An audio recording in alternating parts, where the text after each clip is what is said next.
আচ্ছা, মুস্তাফিজরা আনলো কি লেগে আমি এই জিনিসটা বুঝলাম না। বাঙালির নির্বাচকরা আরো একটু সতর্ক হওয়া উচিত। জিম্বাবুয়ে তো দেশের সাথে খেলবার লাগে, তার আনার দরকার আছে।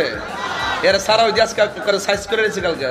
দর্শক, আজকে মৌলানা তাহেরি হুজুর বলেন, মুস্তাফিজকে আইপিএল থেকে কেন দেশে আনা হলো এটাই আমি বুঝি না। বাংলাদেশের নির্বাচকদের আরেকটু সতর্ক হওয়া উচিত। একটা ছেলে আইপিএলে ভালো করছে আর সেটাতে বাংলাদেশেরই সুনাম হচ্ছে। জিম্বাবুয়ের মতো দলের সাথে খেলানোর জন্য মুস্তাফিজকে আইপিএল থেকে দেশে নিয়ে আসার কি এমন দরকার ছিল? মুস্তাফিজকে ছাড়াই জিম্বাবুয়েকে সহজে হারিয়ে দিয়েছে বাংলাদেশ। চেন্নাইয়ের হয়ে পাঞ্জাবের বিপক্ষে শেষ ম্যাচ খেলেছে মুস্তাফিজুর রহমান। গত 2রা মে আইপিএল মিশন শেষ করে চেন্নাই শিবির হতে দেশে ফিরেছেন মুস্তাফিজুর রহমান। এবারের আইপিএলে চেন্নাইয়ের জার্সিতে বাংলার কাটার মাস্টার ছিল স্মরণীয়।